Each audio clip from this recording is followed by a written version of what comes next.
नमस्कार, मैं अभिषेक कुमार आप सभी का स्वागत करता हूं फोकस स्टडी विद अभी में। तो आप सभी को मेरा जय गुरु। तो चलिए 14 जेपीएससी में हम लोग पीटी और मेंस को एक साथ लेकर के चल रहे हैं और हम लोग क्या देख रहे हैं, हिस्ट्री में भी हम लोगों को क्या चल रहा है, दो सेक्शन लेके चल रहे हैं। एक तो आपका एंशियंट है और साथ के साथ हम लोग मॉडर्न हिस्ट्री भी लेके चल रहे हैं। देखिए, अगर बात किया जाए मॉडर्न हिस्ट्री की पीटी के पॉइंट ऑफ व्यू से, मेंस के पॉइंट ऑफ व्यू से, तो मेंस में मैंने आपको बता रखा है गांधी युग से, राष्ट्रीय आंदोलन से 1857 का जो विद्रोह रहा, ये तीन जो सेक्शन है यहां से मेंस में क्वेश्चन बन सकते हैं। इसके अलावे भी बन सकते हैं जो अभी हम लोगों को पढ़ना बाकी है, जो आधुनिक क्षेत्र में जो शिक्षा का विकास हुआ भारत के पॉइंट ऑफ व्यू से हमें समझना है।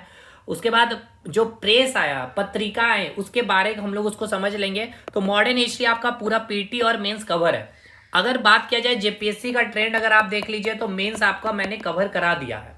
अब केवल कवर करा दिया है या कैसे चीजें हुई है या मैंने इतने डेप्थ में जाके चीजों को कराया है, इसका फायदा आपको मेंस में कैसे मिलेगा समझिएगा। अभी मैं आपको क्वेश्चन भी दिखाने वाला हूं, वो भी लेटेस्ट आईएएस 2024 का पूछा हुआ सवाल है। लेकिन उससे पहले आ जाइए, अभी हम लोगों का एंशियंट चल रहा है, उत्तर वैदिक काल में पहुंचे। बहुत समय लग रहा है खत्म करने में, लगेगा भी, क्योंकि मैंने पहले ही कहा था कि जो अभी शिद्दत से मेरे साथ कर लीजिए, जब तक डेट का अनाउंसमेंट नहीं हो जाता है या फिर जब तक वैकेंसी नहीं आ जाती है, हम आपको साथ में लेके चल रहे हैं। क्योंकि भाई अगर आपकी जो लेखन, देखिए जेपीएससी में आपको 600, 650, 700 वर्ड कम से कम लिखने हैं भाई। तो 700 वर्ड आप कभी रट करके नहीं लिख सकते हैं किसी और कोई ऐसा। देखिए पैटर्न थोड़ा बहुत तो कहीं ना कहीं जेपीएससी में, बीपीएससी में तो बहुत हद तक, मेंस में फिक्स पैटर्न है, लेकिन जेपीएससी में भी पैटर्न फिक्स है।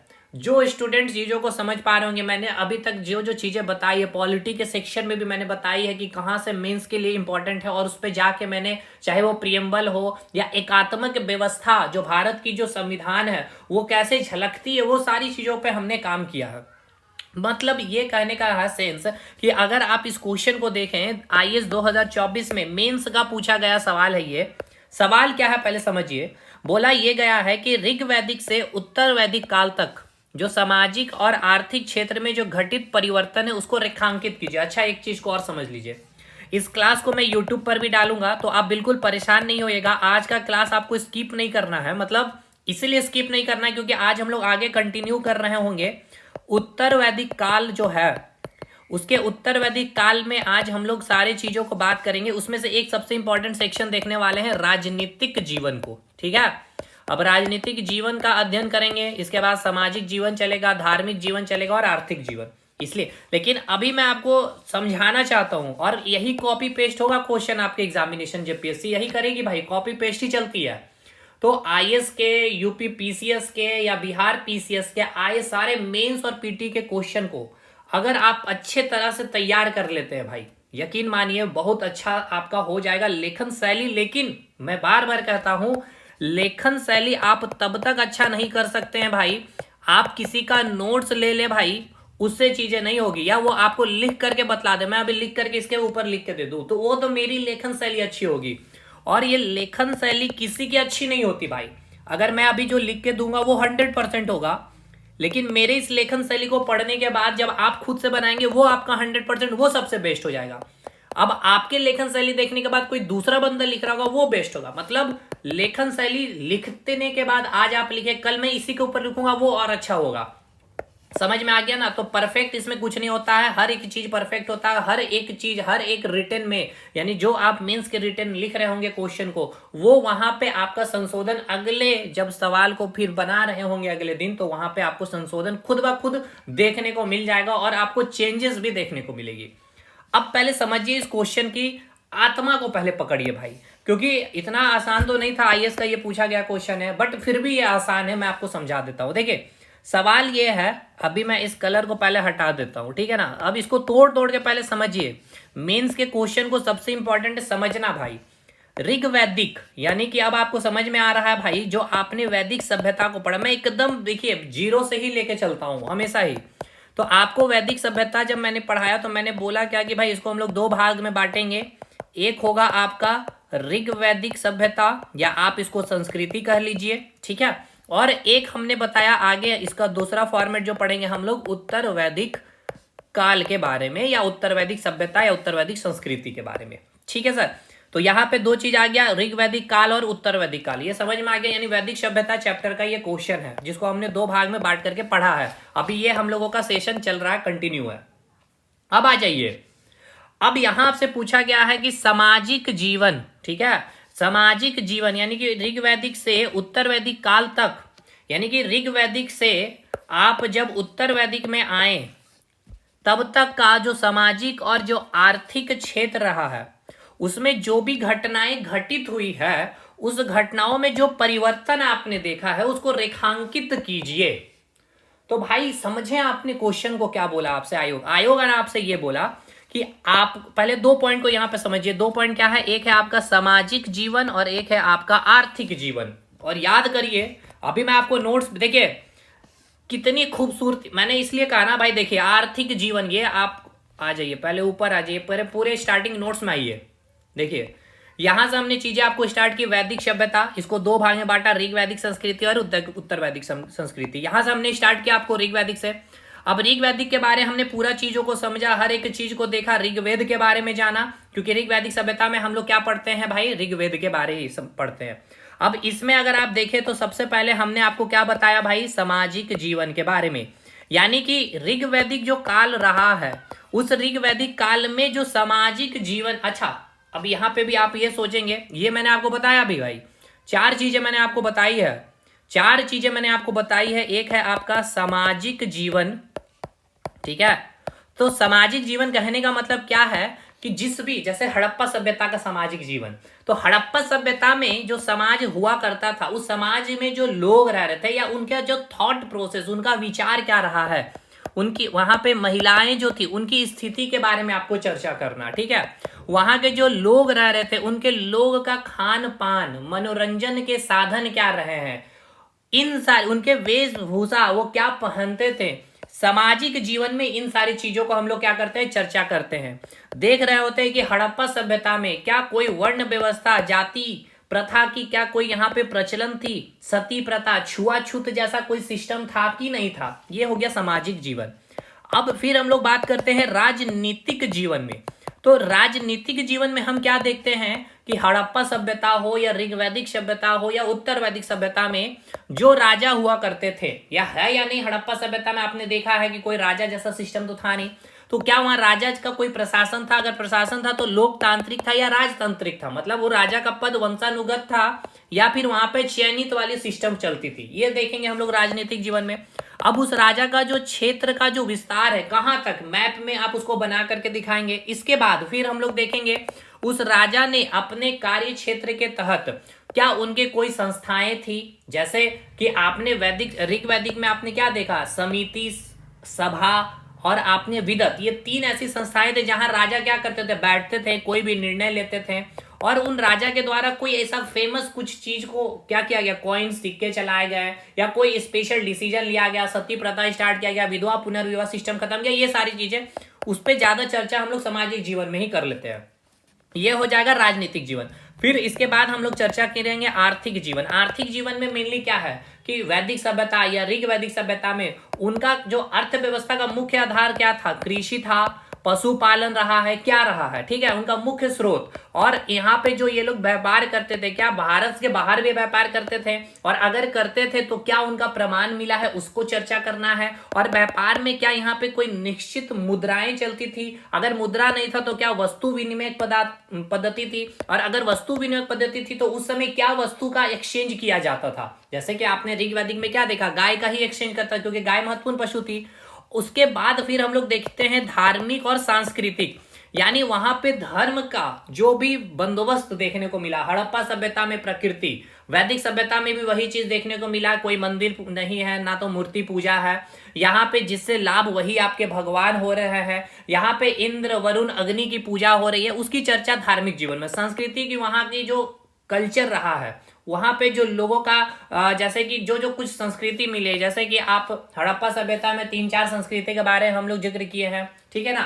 तो अब ये 4 सेक्शन में हम लोगों ने डिस्कशन किया है सब चीज को, यानी कि सब चीज में अभी मैं आपको जैसे दिखाया कि ये देखिए सामाजिक जीवन के बारे में हमने चर्चा किया, कैसा समाज था, पितृसत्तात्मक समाज थी या मातृसत्तात्मक समाज थी, महिलाओं की स्थिति कैसी थी, क्या महिलाएं पढ़ाई यहाँ पे कर सकती थी या नहीं, क्या महिलाएं सभा में समिति में भाग दरबार में बैठ सकती थी कि नहीं। अब इनका जो शादी होता था तो ऋग वैदिक में आपने क्या देखा कि महिलाएं आती थी और सारे वर्ग को बैठाया जाता था, उसमें महिलाएं पसंद करती थी। तो भाई यहाँ महिलाओं की स्थिति बहुत अच्छी थी। महिलाएं यहाँ पे क्या थी, जो सती प्रथा का जो सिस्टम था, विधवा पुनर्विवाह, यहाँ पे ये सारी चीजें का प्रचलन था भाई। तो यहाँ पे महिलाओं की स्थिति अच्छी देखने को मिली। ये सामाजिक जीवन हो गया। अभी मैं आपको समझा रहा हूं कि ये कंटेंट में जो, अब ये तो मैंने कंटेंट इतना दिया लिख के, फिर ये हो गया धार्मिक, जो इसमें मैंने फिर अपना जाके सारी चीजों का एक्सप्लेनेशन करके आपको बताया है क्लास में। देखिए ये जो मैंने आपको बताया, सामाजिक जीवन, धार्मिक जीवन, राजनीतिक जीवन और आर्थिक जीवन। तो अब यही सवाल यहाँ पे आ जाते हैं हम लोग मेन मुद्दे पे। अब देखिए भाई, अगर आप मेंस की क्लासेस कर रहे हो और आप चाहते हैं कि भाई नोट्स खोले और एक रट्टू तोता की तरह उत्तर वैदिक काल में पूर्व की ओर विस्तार हुआ ये लिख लेना भाई, तो भाई देखिए इसमें कोई बड़ी महानता नहीं है। अगर मैं आपको समझा ना सकूं, क्या ना समझा सकूं, देखिए इस मैप में जैसे राजनीतिक जीवन में ही हमने चर्चा किया है, तो इस मैप में अगर आप डिफरेंशिएट नहीं कर सकते हैं ऋग वैदिक काल को और उत्तर वैदिक काल को, तो फिर कोई मतलब नहीं रहा इस मैप को बनाने।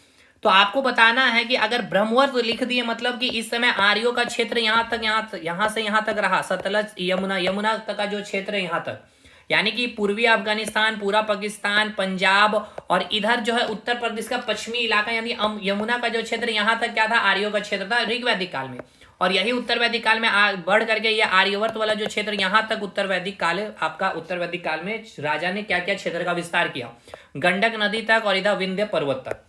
तो ये आपको समझ में कब आएगा भाई, जब मैं इस पे, जब तक लेक्चर नहीं दूंगा और जब तक मैं चीजों को नहीं समझाऊंगा। अब राजनीतिक जीवन में मैं फटाफट पढ़ दिया, लेकिन ये आपके अंदर ये चीजें उत्पन्न करनी होगी ना भाई, कि आप याद करके नहीं जाएंगे राजनीतिक जीवन, क्योंकि क्वेश्चन में पढ़िए, यहाँ पे क्वेश्चन में अगर आपको यहाँ पे अगर आप देख पा रहे होंगे तो यहाँ पे क्या बुलाया, आर्थिक क्षेत्र यानी आर्थिक जीवन की बात है, और सामाजिक जीवन यानी कि सामाजिक क्षेत्र। तो मतलब ये कि जो आपका ऋग वैदिक जो काल रहा उसका जो सामाजिक जीवन, यानी कि ऋग वैदिक काल में जो समाज के बारे, जो महिलाओं के बारे में जो सोच रखते थे, महिलाओं की जो स्थिति थी, वर्ण व्यवस्था, जाति व्यवस्था कैसी थी वहां पे, ठीक है, वहां पे मनोरंजन के साधन, वहां पे खान पान कैसा हुआ करता था, वहां पे सती प्रथा सिस्टम, विधवा पुनर्विवाह, ये सारे सिस्टम, ये सामाजिक जीवन हो गया।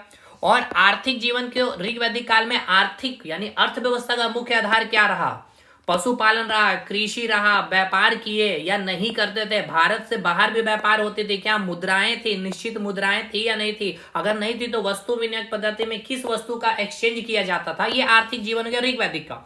उसी प्रकार उत्तर वैदिक काल में आप पढ़ेंगे सामाजिक जीवन में कि महिलाओं की यहाँ पे स्थिति, वर्ण व्यवस्था, जाति व्यवस्था, इन सारी चीजों को, आर्थिक व्यवस्था, आर्थिक जीवन के बारे में अध्ययन करेंगे।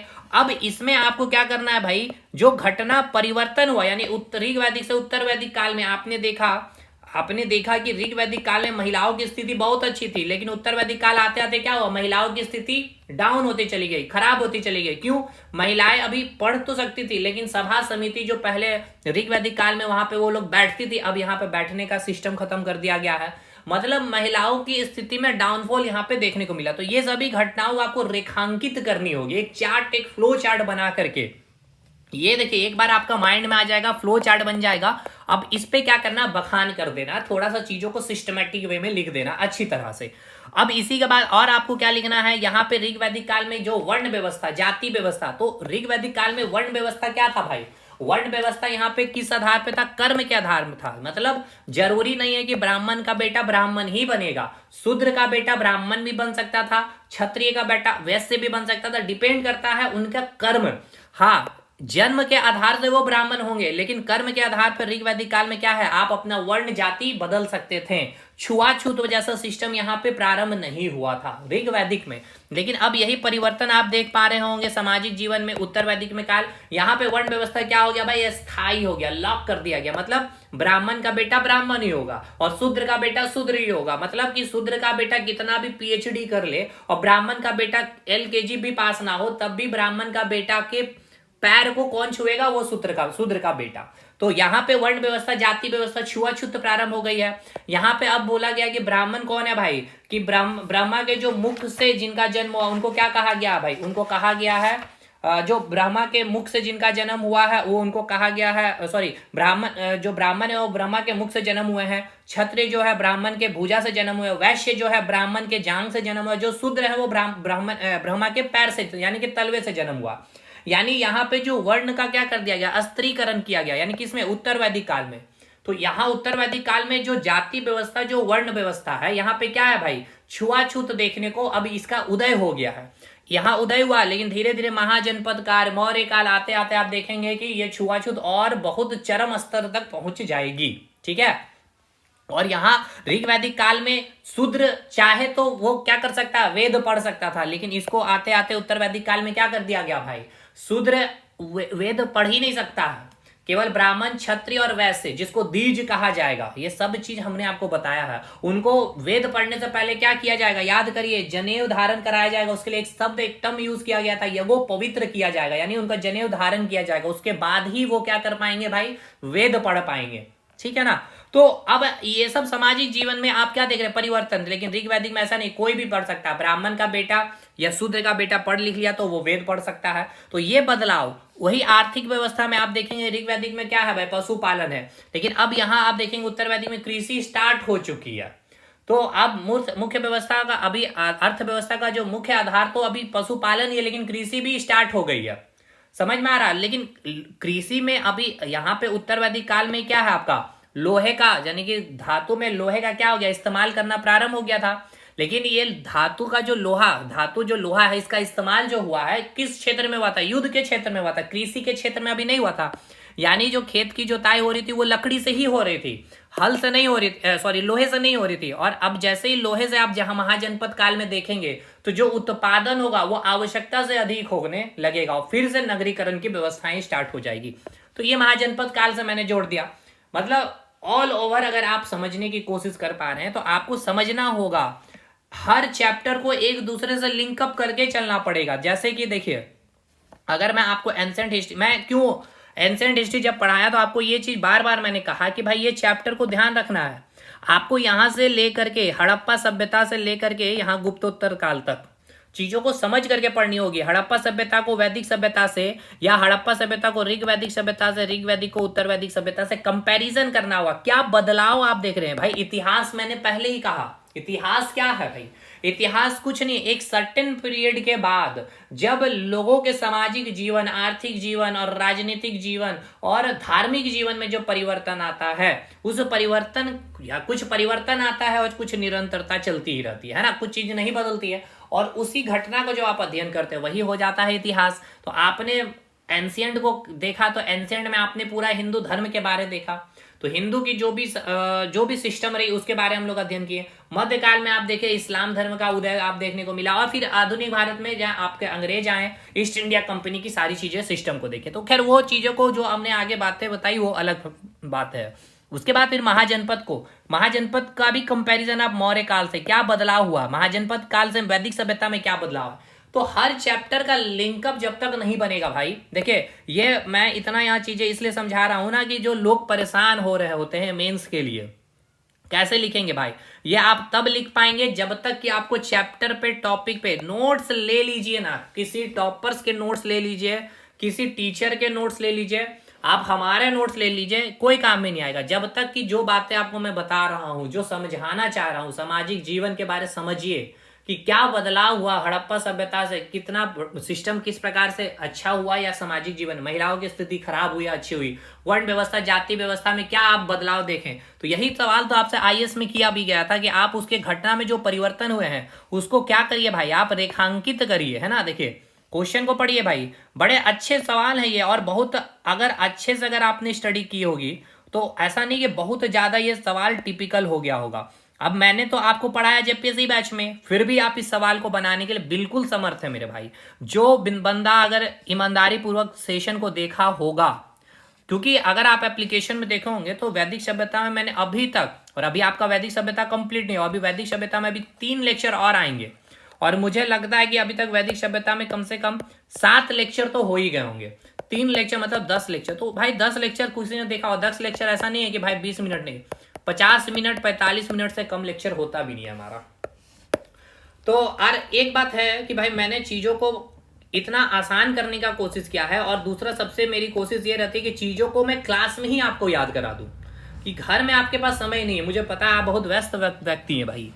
तो खैर ये एक सवाल मैं लेकर के आया, क्योंकि ये चैप्टर हम लोग कर रहे थे तो मुझे लगा ये चैप्टर आपका सवाल भी पूछा है आईएएस में, तो भाई मैं आपके साथ डिस्कशंस कर दूं। खैर चलिए आज का चैप्टर हम लोग आगे कंटिन्यू करते हैं, ये वीडियो यूट्यूब पे जाने भी देते हैं। और चलिए हम लोग आगे देखते हैं। और जो पेड स्टूडेंट एप्लीकेशन वाले, तो भाई बिल्कुल आपका समय हमने नहीं लिया है, क्योंकि आप हर लेक्चर में आपको आदत है हमारे साथ पढ़ने में, तो कोई एक सेकंड में बर्बाद ही नहीं करता हूँ इसीलिए। लेकिन ये जितना समय था मैंने आपको भी बूस्टअप किया है। केवल आप मेरे ऊपर भाई देखिए, मेरे ऊपर अगर आप डिपेंड हो लीजिए, सर नोट्स इस क्वेश्चन का फलाना आंसर लिख के बता दीजिए, भाई ये तो मेरी लेखन शैली अच्छी हो रही होगी, मेरी विचार, मेरी थॉट प्रोसेस, मेरी शब्दों का चयन वो अच्छा हो रहा होगा, उसमें आपको कोई प्रॉफिट नहीं है। आप रट करके जाएंगे क्या? रटा तो फैक्ट को जाता है, इकोनॉमिक्स में आप फैक्ट को रटेंगे, आप कोई भी कुछ भी चीजें स्टैटिक पार्ट को रटेंगे, बाकी ये जो अब यहाँ पे हिस्ट्री में आप जो चीजों को लिखेंगे ये तो रट करके नहीं लिख पाएंगे। यहाँ पे तो आपको अपना विचार को अपने, देखिए प्रैक्टिकली आंसर लिखिए, अपना विचार को भी ऐड ऑन करते चलिएगा भाई, तो वो वहां पे जो आंसर जो चेक करेंगे ना वो भी को भी लगेगा कि भाई बंदा जो है ना उनको जानकारी है भाई। रट्टाफिकेशन करके आके बस यहाँ खाया और यहाँ पे आके उलट दिया है, ये सिस्टम नहीं चला इसके द्वारा, ठीक है। बाकी मैं ऐसा नहीं बोल रहा हूँ कि बिना कुछ चीजों को याद, मैं ये कह ही नहीं रहा हूँ भाई, मैं तो कह रहा हूँ याद तो करना होगा, वो याद होगा तब आप एक फ्लो चार्ट बनाएंगे, और उस फ्लो चार्ट के बाद उस एक एक चीज को उठा उठा करके पहले इंट्रोडक्शन और मेन बॉडी और फिर आपको कंक्लूजन में रख देना, यही तीन चीज तो मेंस में करना है मेरे भाई।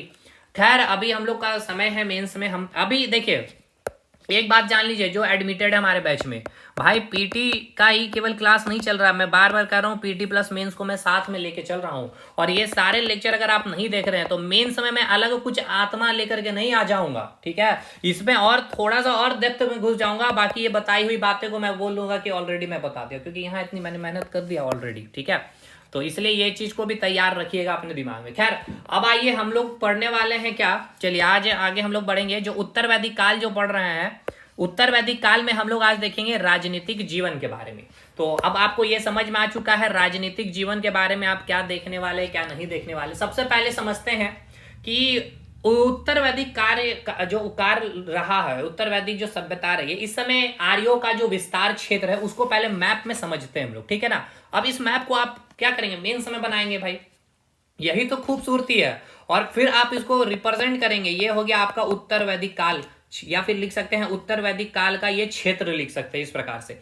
तो देखिए इसको समझिए पहले, देखिए इसको समझने से पहले आइए इस मैप को पहले देख लेते हैं, क्योंकि पिछला जो ऋग्वैदिक काल में आपने जो मैप देख करके आया है, अगर इसको आपने समझा है, देखिए ऋग्वैदिक, एक मिनट भाई, हाँ ये मैप है। अब इस मैप को अगर आप समझ लिए तो काम खत्म हो गया आपका सारा चीज। चलिए देखिए यहां मैंने आपको क्या बताया, यानी कि जो ये हम लोग क्या पढ़ रहे थे, ऋग्वैदिक सभ्यता देख रहे थे। तो इस ऋग्वैदिक सभ्यता में आपने क्या देखा, जो आर्यों का जो विस्तार क्षेत्र रहा है, ये जो आपका इलाका जो आप देख रहे हैं ब्रह्मवर्त, यानी ये सतलज से लेकर के यमुना वाला क्षेत्र जो आप देख रहे हैं, और ये ब्रह्मसी यानी कि यमुना और गंगा के बीच का जो दोआब वाला क्षेत्र, यहां तक क्या रहा, और ये मुख्य केंद्र है। यानी ऋग्वैदिक सभ्यता में जो मैक्सिमम पॉपुलेशन जो देखने को मिला, ये ब्रह्मवर्त वाला क्षेत्र मिला, ठीक है। यानी ब्रह्मवर्त कहने का मतलब क्या था भाई, यानी ये ऋग्वैदिक काल की बात हो रही है ना। यानी कि ये आपका आधा पूर्वी, आधा इन द सेंस कि पूर्वी अफगानिस्तान वाला क्षेत्र, ये पूरा पाकिस्तान हो गया, पंजाब पूरा हो गया आपका, और इधर उत्तर प्रदेश का पश्चिमी वाला क्षेत्र से लेकर के यहाँ तक का जो क्षेत्र आप देख रहे हैं, इतना नीचे नहीं आएंगे हम लोग, विंध्य पर्वत तक नहीं आएंगे, यहाँ तक आपका जो क्षेत्र आप देख रहे हैं ये है ऋग्वैदिक काल में जो आर्यों का विस्तार क्षेत्र है। देखिए आर्यों की जो भौगोलिक स्थिति यहां मैंने रिप्रेजेंट किया, ठीक है।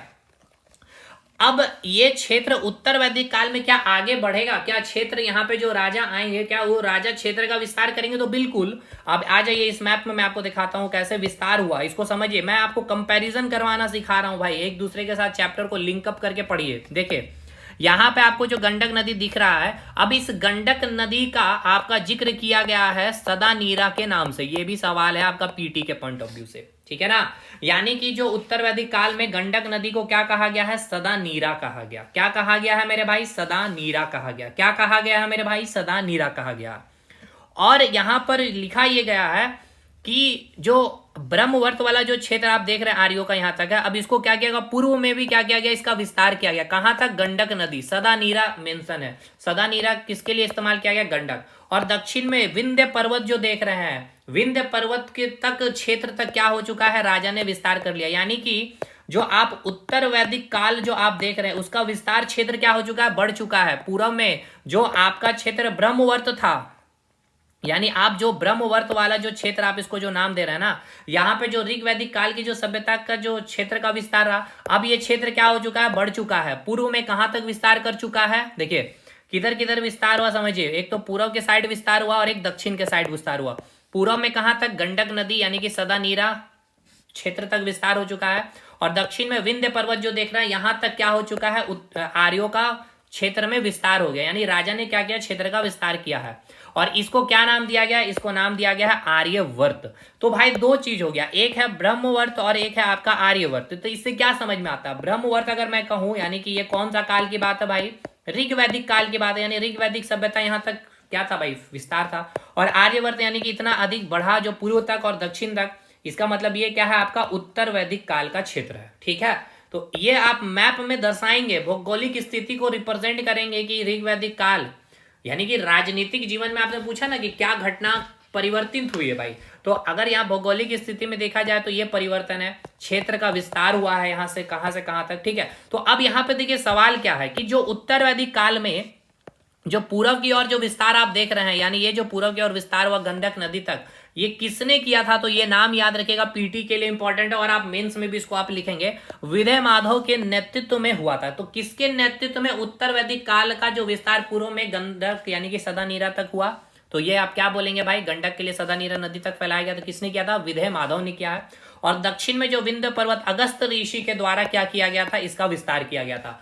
तो दो इंपॉर्टेंट नाम आपको याद रखना है, दक्षिण में जो विंध्य पर्वत तक जो आर्यों के क्षेत्र का जो विस्तार हुआ है, किसके नेतृत्व में, अगस्त ऋषि के नेतृत्व में। और पूर्व में जो गंडक नदी तक जो विस्तार किया, किसके नेतृत्व में, विदय माधव के नेतृत्व में। ठीक है, किनके नेतृत्व में, विदय माधव, और इधर हो गया अगस्त ऋषि के द्वारा विंध्य पर्वत की ओर विस्तार किया गया। ये पॉइंट आपको समझ में आया। देखिए राजनीतिक जीवन में क्या करेंगे आप, पहले क्षेत्र यानी जो राजा होंगे उसके प्रशासन शासन व्यवस्था को समझेंगे और उसके क्षेत्र को समझने की कोशिश करेंगे। तो मैप में आप क्षेत्र समझ रहे हैं, उत्तर वैदिक काल में आप समझ पा रहे हैं ना मेरे भाई, क्या समझ पा रहे हैं, तो उत्तर वैदिक काल में आप देख पा रहे हैं कि क्षेत्र का, आर्यों का जो क्षेत्र था ब्रह्मवर्त यहाँ तक ही रहा। अब वो क्षेत्र का विस्तार हो चुका है पूर्व और पश्चिम में, पूर्व और दक्षिण में। दक्षिण में विंध्य पर्वत तक किसने किया, अगस्त ऋषि पूरा तक किसने ले गया था, तो भाई आपका विदय माधव के द्वारा किया गया था। गंडक नदी के लिए कौन सा शब्द का इस्तेमाल उल्लेख किया गया है, तो सदा नीरा। ठीक है, तो ये मैप आपको पहले समझ में आया कि नहीं आया, पहले हमें ये बताइए। देखिए चीजों को समझिए, कोई चीज को ऐसे ही ड्रॉ आउट करके भागिए मत भाई। ये हो गया क्लियर यहाँ तक। चलिए अब आगे चलते हैं। देखिए यहां मैंने लिखा है ब्रह्मवर्त से आर्य का क्षेत्र अब क्या बन चुका है, आर्यवर्त बन गया। यानी कि ऋग वैदिक काल में जो आर्यों का मुख्य केंद्र रहा वो क्या था, ब्रह्मवर्त था। मैंने कहा महत्वपूर्ण केंद्र, वहां सबसे अधिक जनसंख्या लोगों की मिली है ऋग वैदिक सभ्यता की। लेकिन अब ये क्षेत्र बढ़ करके कहां तक आ चुका, दक्षिण में विंध्य पर्वत और पूरब में गंडक सदा नीरा तक क्षेत्र, जिसको क्या कहा गया, आर्यवर्त। और आर्यवर्त कहने का मतलब क्या है, दक्षिण पूर्व तक आर्यों क्या हो चुका था, विस्तार हो चुका था। यानी उत्तर वैदिक काल का ये क्षेत्र का बात यहाँ पे हो रहा। ठीक है, अब आइए आगे बढ़ते हैं, राजनीतिक जीवन में हम लोग चर्चा करते हैं। देखिए सबसे पहले अभी आपने क्या देखा, राजनीतिक, ठीक है ना, आपने राजनीतिक जीवन में आपने क्या देख लिया साहब, आपने राजनीतिक जीवन में सबसे पहले आपने देख लिया क्षेत्र को। ठीक है, जो क्षेत्र का जो विस्तार हुआ उसको आपने समझ लिया है। क्षेत्र का विस्तार में आपने देखा कि पूर्व की ओर विस्तार हुआ कहां तक, गंडक तक। किसने क्या, विदय माधव के नेतृत्व में कराया गया। ठीक है, विदय माधव के द्वारा नेतृत्व में हुआ। और दक्षिण में कहां तक हुआ भाई, दक्षिण में आपका विंध्य पर्वत तक। ठीक है, विंध्य पर्वत तक विस्तार हुआ, किसने किया था भाई, तो कौन से ऋषि थे, अगस्त ऋषि के नेतृत्व में। ठीक है, अगस्त ऋषि के नेतृत्व में दक्षिण तक क्या हुआ भाई, विस्तार हुआ। ठीक है, राजनीतिक जीवन में बता रहा हूं भाई, ठीक क्लियर है। अब बात करते हैं राजा के बारे में। देखिए कंपैरिजन कराते ही मैं ले चलूंगा, एकदम बिंदास रहिए, आप नहीं भी कर पाएंगे तो मैं करवाते ही ले चलूंगा। देखिए अगर आप ऋग वैदिक काल में अगर आप देख रहे होंगे तो मैंने आपको क्या बताया था कि ऋग वैदिक काल में क्या कोई राजा बनना चाहेगा भाई, बताइए तो। कोई नहीं चाहेगा। क्यों नहीं चाहेगा, क्योंकि इस समय राजा का काम क्या है भाई, देखभाल करना। ठीक है, सुरक्षा करना अपने कबीले, क्योंकि वैदिक सभ्यता में आपने क्या देखा, जो क्षेत्र है उसको कई सारे कबीले में बांट दिया, तो हर कबीला का अपने एक राजा, तो उस कबीला को क्या करना था, रक्षा करना था। रात रात भर आपको जगने हैं भाई। किस लिए जगना है, किस चीज की, क्योंकि उस समय जो प्रमुख पशु हुआ करता था, क्या क्या हुआ करता था, गाय हुआ करता था। आपको जिम्मेवारी है गाय की रक्षा करना, क्योंकि जिसके पास जितना अधिक गाय है वो उतना समृद्ध, या कहा जाए वो उतना अमीर। आज जैसे आपके पास जितना अधिक धन है, या जितना अधिक सोना है, जितना अधिक हीरा है, आप उतने धनी। उस समय आपके पास जितना अधिक गाय है, आप उतने ज्यादा लोगों के सामने लोकप्रिय होंगे, आप इतने अमीर कहे जाएंगे। तो गाय की सुरक्षा करना, ये सारी जिम्मेवारी, एज ए चौकीदार आप राजा की तरह ट्रीट हो रहे थे ऋग वैदिक काल में। तो राजा की स्थिति बहुत अच्छी नहीं है। दूसरा, यहाँ पे कोई इनको इसके बदले अगर रक्षा करे तो कोई सैलरी इनको नहीं मिलती थी, इनको कोई कर इनको नहीं मिलता था, फिक्स्ड सैलरी नहीं थी, स्वैच्छिक कर थी। और कल का कर का क्या नाम था भाई, बलि। अगर किसी की इच्छा हुई भाई, राजा पे माया दया आ गया भाई, ये रक्षा करता रात रात भर जग करके, तो उसके बदले आपको टैक्स दे दिया तो दे दिया। और यहां मैंने बताया था कि इनका कोई नियमित सेना नहीं होते थे, यानी कोई यहाँ पे ये फिक्स अपने साथ सेना नहीं रखते थे। क्यों नहीं रखते थे भाई, अगर सेना रखेंगे तो इनको सैलरी देनी पड़ेगी, और सैलरी राजा कहां से देगा जब इनकी ही कोई सैलरी फिक्स्ड सैलरी नहीं, इसलिए कोई नियमित सेना नहीं देखने को मिला है ऋग वैदिक काल में। लेकिन अच्छा, अब ऋग वैदिक इस समय जो मेन जो हुआ करते थे राजा का सारा सिस्टम, या राजा जो जिनकी बातों को सुना करते थे वो कौन होते थे, पुरोहित उस समय, ठीक है ना, यानी जिनको सलाहकार कहते, सारा चीज कंट्रोल यही कर रहे होते थे।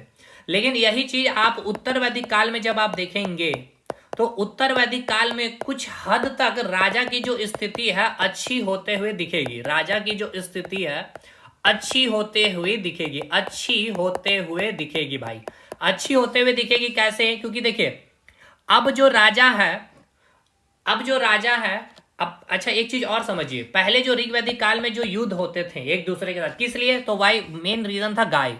गाय को चोरी कर ले रहे हैं, गाय को छीन ले रहे हैं, गाय निकली है चरने के लिए तो गाय गायब हो गई, इस कारण क्या होते थे, युद्ध होते थे।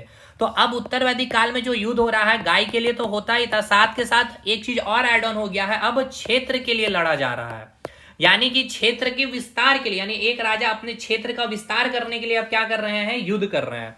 तो अब राजा जो है युद्ध का, अब देखिए मैं बता रहा हूं डिफरेंस को समझते चलिए, युद्ध का जो अब कारण बन चुका है गाय तो है ही, लेकिन अब एक चीज और ऐड हो गया, क्या ऐड हो गया भाई, क्षेत्र के लिए भी अब ये लोग साथ साथ किसके लिए शुरू कर दिए, युद्ध क्षेत्र के लिए, ठीक है।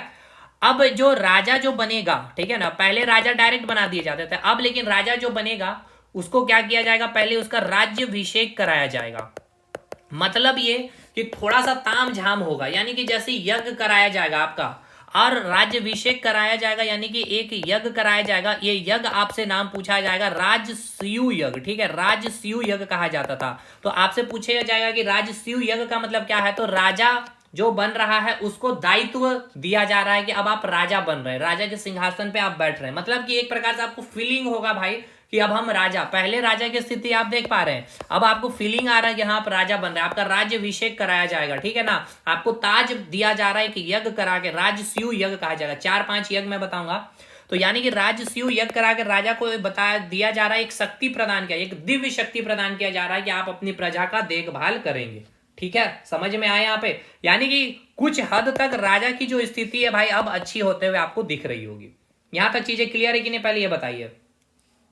अब और भी चीजों को समझिए कि अब जो राजा है, ठीक है ना, अब ये राजा के कुछ रत्नीन होते थे, यानी कि 12 रत्नीन का उल्लेख मिला है। किसका मिला उल्लेख, 12 रत्नीन। रत्नीन का मतलब क्या है, अधिकारी। जैसे कि आज अब आप जब जेपीएससी एग्जामिनेशन को क्वालिफाई करते हैं तो आप झारखंड सरकार के भाई क्या है, रत्नीन कहलाएंगे, यानी झारखंड सरकार के अधिकारी होंगे। उसी प्रकार राजा के 12 रत्नीन होते थे, और 12 में से आपको 5 रत्नीन याद होने चाहिए। 5 रत्नीन कम से कम, 12 के बारे जरूरत नहीं है आपको याद करने की, ठीक है, 1 2, लेकिन मेंस में जब आप लिखेंगे तो 12 के 12 को आपको लिखना पड़ेगा, ठीक है ना। जब डिफरेंस, क्योंकि ये रत्नीन की चर्चा ऋग वैदिक काल में नहीं है, राजा का कोई ऐसा रत्नीन अधिकारी नहीं हुआ करता था। तो यहाँ पे 12 रत्नीन है, 12 में मैं 5 आपको बताऊंगा। एक है आपका युवराज। युवराज कौन भाई, यानी युवराज जो राजा है, ठीक है, जो राजकुमार यानी कि राजा कह लीजिए जो है उसको युवराज कहा जाएगा। दूसरा होगा पुरोहित, जो राजा को सलाह देने का काम करेगा और धार्मिक रूप से जो भी कार्य है उसको देखने का काम करेगा। एक कहलाएगा सूत। सूत यानी कि जो रथ चलाने वाला होगा, रथ दौड़ जो कराया जाएगा। वो कहलाएगा सुत। राजा के 12 रत्न में से एक होंगे सुत। तो पूछेगा सुत का कार्य क्या है, सुत का संबंध क्या है, पुरोहित का संबंध, राजा का सलाहकार है, धार्मिक कार्य जो है ये सब देखना है। युवराज कौन होंगे भाई, जो राजकुमार है वही युवराज है। और एक होंगे आपका पालागल। पालागल मतलब क्या है, जिसको विदूषक कहा जाएगा। विदूषक मतलब कि ये राजा को संदेश पहुंचाने वाला होगा, मतलब राजा के पास संदेश पहुंचाता जो है उसको कहा जाता है पालागत। और एक सबसे इंपॉर्टेंट जो आपका बीपीएससी पूछ रखा है इस बार ही, अक्षवाप। तो जो उस समय पासे कह लीजिए, पासा का जो खेल होता था ना, या पासा इन द सेंस थेड़ भाषा में जुआ समझ ली, तो जुए के खेल में राजा की जो मदद करने वाले होते तो उसको कहा जाता था अक्षवाप। देखिए ये सब चीज आपका नोट्स में लिख दिया हूं मैं आपको, एक बार आ जाइए देखिए। जैसे कि यहाँ पे अगर आप देखेंगे, जो 12 रत्नी जो राजा के अधिकारी होंगे, इसका चर्चा कहाँ किया गया, सतपथ ब्राह्मण। अब देखिए मेंस में ये सब चीजें, यही तो खूबसूरती है ना भाई, सतपथ ब्राह्मण। अभी एक चीज बताइए, सतपथ ब्राह्मण का संबंध, पीटी का सवाल है, किस वेद से। तो मैंने आपको ट्रिक के साथ याद किया, सत्य यानी प्रतिशत, प्रतिशत मतलब 100, सत्य मतलब 100, प्रतिशत 100 में काउंट करते हैं भाई। 100 शुल्क आया, शुल्क मतलब शुक्ल यजुर्वेद से इसका संबंध है, ठीक है। तो भाई देखिए ये सब चीज को मैं आपको रिवाइज बहुत तरीके से चीजों को करवाया, शिद्दत से कराया। जो अगर पढ़ लिए हमारे साथ हिस्ट्री को, पॉलिटी को, ज्योग्राफी को भी अगर अच्छे से किए हैं, साइंस एंड टेक में अभी मैं आपको जेनेटिकल डिजीज को जिस तरह से कराया हूँ, स्पेस कराऊंगा, उसके बाद आपका डिफेंस सेक्टर को कराऊंगा, उसके बाद फिर इकोनॉमिक्स अभी बचा हुआ, मेन इकोनॉमिक्स को कराना है, और झारखंड जी के तो कराया और उसको भी मैं अभी अपडेट करने वाला हूँ, ठीक है। खैर अब आइए देखिए, मेन पुरोहित जो अधिकारी के, तो पुरोहित क्या है, राजा को सलाह देने वाला और धार्मिक कार्य करने वाला। युवराज यानी जो राजकुमार है। सुत राजा का रथ चलाने वाला। पालागर यानी विदूषक, राजा को संदेश पहुंचाता। अक्षवाप क्या हो गया, पासा के खेल में राजा की सहायता करने वाला। एक और यहाँ पे लिखा गया भागदूत, यानी कि जो कर को जो कलेक्ट करता था, जो बलि नामक कल की चर की चर्चा की गई है, मैंने आपको बताया भी। तो वो कर जो संग्रह करता है, यानी कल कर यानी टैक्स का जो कलेक्शन, कर का जो कलेक्शन करने वाला है, संग्रह करता, जो उसको क्या कहा जाता है, भाग दुग कहा जाता है, ठीक है। तो ये सब पूछा जाएगा कि उत्तर वैदिक काल में जो कर का संग्रह करता उसको क्या कहा गया, या कर संग्रह करता का संबंध किससे है, पालागल से है, अक्षवाप से है, या भागदूत से है, या सुत से है, ठीक है। अब आगे बढ़िए, पहले यहां से पहले मैं चीजों को एक बार अपने से समझा देता हूं, फिर नोट्स में आऊंगा, तब आपको और मजा आ जाएगा, फील आएगा भाई, चीजों को आप पढ़ करके समझ पा रहे होंगे अच्छे से, ठीक है। यानी यहाँ पे आपने एक चीज को देखा कि यहाँ पे राजा का 12 रत्न के बारे में चर्चा की गई। अब राजा का क्या होता है, राजनीतिक संस्था होते थे, ठीक है। जिस प्रकार से आपने ऋग वैदिक काल में 3 संस्था देखा, जो सबसे पुरानी संस्था थी भाई विदत, उसके बाद है एक सभा और एक थी समिति। अब उत्तर वैदिक काल आते आते आप क्या देख रहे हैं, जो सबसे पुरातन संस्था थी विदत को क्या कर दिया गया, उत्तर वैदिक काल में समाप्त कर दिया गया। और ये जो सभा और समिति थी, ये आज उत्तर वैदिक काल में भी क्या रहा भाई, एज इट इज आगे कंटिन्यू रहा। लेकिन एक सबसे इंपॉर्टेंट पॉइंट यहाँ पे जोड़ दिया गया उत्तर वैदिक काल में, क्या जोड़ा गया, क्यों जोड़ा गया, इसको समझिए। यहाँ पे ये कहा गया कि उत्तर वैदिक काल में ये कहा गया कि जो सभा है और जो समिति है, ये प्रजापति के, ठीक है ना, समझिएगा सुनिएगा, प्रजापति के क्या है, 2 पुत्री कहा गया इनको। इनको 2 पुत्री क्यों कहा गया, देखिए प्रजापति मतलब कौन है भाई, भगवान। कौन भगवान, ब्रह्मा भगवान, ठीक है। सृष्टि के जो रचनाकार है ब्रह्मा भगवान। और बोला गया कि ब्रह्मा भगवान के जो 2 पुत्री हैं, वो है एक सभा और एक समिति। इसका मतलब समझ रहे हैं आप कि ये जो सभा समिति, जो राजनीतिक संस्था हुआ करते थे राजा की, राजा सभा का आयोजन करते थे, समिति का आयोजन करते थे, बैठते थे, वहां पे डिस्कशन किया जाता था, कुछ निर्णय लिया जाता था, उसको अब इस तरह से रिप्रेजेंट किया गया कि ये प्रजापति के 2 पुत्री है। मतलब कि जो सभा और समिति जो आयोजन कराए जा रहे हैं, इसको आप हल्के में मत लीजिए। इसका मतलब ये है कि जहां राजा सभा लगा रहा है या समिति लगा रहा है, यानी कि वो स्वयं भगवान की सभा है। मतलब ये सभा जो लग रही है, सभा समिति, ये जो पुत्री है, किसके पुत्री है भाई, ब्रह्मा की। यानी कि भगवान यहाँ पे स्वयं बुलावट किए हैं इस सभा समिति की, ठीक है। इसमें बैठिए और इसमें जो भी चीजें, जो भी डिस्कशन, जो भी निर्णय लिया जाएगा, यहाँ पे अन्याय नहीं होगा, ठीक है ना, यहाँ पे आपको न्याय मिलेगी। मतलब कि सभा और समिति की लोकप्रियता कह लीजिए, या इसकी महत्व या इसकी इंपॉर्टेंस सिर्फ बोल लीजिए, इसकी हिंदी एक बहुत अच्छा वर्ड होगा, इसको मैं भी अभी नहीं कर पा रहा हूँ कलेक्ट। तो इसकी इंपॉर्टेंस को क्या कर दिया गया, बढ़ा दिया गया। किस प्रकार से, प्रजापति के 2 पुत्री कह करके। लेकिन यही ऋग वैदिक काल में आपने क्या देखा, विदत सभा समिति, जो सबसे प्राचीन संस्था थी विदत, जिसको आप उत्तर वैदिक काल में क्या कर दिया गया, समाप्त कर दिया गया। सभा समिति के जो इंपॉर्टेंस को और अधिक क्या कर दिया गया, बढ़ा दिया गया उत्तर वैदिक काल तक आते आते। क्या कहा गया इसको, प्रजापति के 2 पुत्री। ये सब मेन समय आप लिखेंगे भाई, यकीन मानिए बहुत शानदार कंटेंट हो जाएगा आपका, और ये सब चीज लिखी गई है। अब आ जाइए जो प्रशासनिक व्यवस्था, जैसे कि आज आप देख रहे हैं राज्य में, जैसे स्टेट हो गया, ठीक है, तो ये झारखंड स्टेट है भाई, सबसे नीचे क्या हो गया आपका वार्ड। उसी प्रकार उस समय क्या है, तो सबसे जो नीचे में जो, अगर ऋग वैदिक काल में कंपैरिजन किया जाए तो जो प्रशासन की जो सबसे छोटी इकाई थी वो क्या थी भाई, कुल थी। और सबसे जो बड़ी इकाई थी वो क्या थी, जन थी। लेकिन उत्तर वैदिक काल में क्या देख रहे हैं, सबसे जो निचला जो पद, जो प्रशासन की जो इकाई थी वो कुल ही रही है, लेकिन प्रशासन के सबसे जो ऊंचा जो पद रहा है, ठीक है, वो क्या हो गया, अब चेंज हो गया, जन से क्या हो गया है, जनपद हो गया। तो ये बदलाव आपको मेंशन करना है, ठीक है ना। तो उत्तर वैदिक काल में प्रशासन की सबसे छोटी इकाई क्या है, कुल है, जो ऋग वैदिक काल में भी रही है। लेकिन सबसे बड़ी जो प्रशासन की इकाई जो रूप अब देख पा रहे हैं वो हो गया अब आपका जनपद हो गया, ठीक है। जो पहले ऋग वैदिक काल में क्या हुआ करता था, जन हुआ करता था। यानी कि राज्य अब जैसे आप कह रहे हैं ना, उसको अब ऋग वैदिक काल में जन कहा जा रहा, तो अब क्या कहा जा रहा है, उत्तर वैदिक काल में जनपद कहा जा रहा है। वार्ड जो आप देख रहे हैं, वार्ड सदस्य जो आप बात कर रहे हैं, उत्तर ऋग वैदिक काल में इसको कुल कहा जा रहा है, तो उत्तर वैदिक काल में भी कुल ही है। यानी कि प्रशासन का जो सबसे छोटी इकाई, यानी कि राजा जो भी कार्य कर रहा है, प्रशासनिक कार्य, जो सबसे निचले स्तर पर जो चीजों को क्या किया जा रहा है भाई, वो सारे स्कीम को, योजनाओं को चलाया जाए, वो सबसे नीचे प्रशासनिक इकाई क्या होगी, कुल होगी। और सबसे बड़ी प्रशासनिक इकाई क्या है, वो आपकी जनपद है, ठीक है। यहां तक समझ में आया कि नहीं, पहले ये बताइए। तो ये आप देख पा रहे होंगे राजा की जो व्यवस्थाएं रही। अब मैंने आपको बताया था कि जो वैदिक सभ्यता है, वैदिक सभ्यता क्या है भाई, कई सारे कबीलों में क्या है भाई, बटी हुई थी।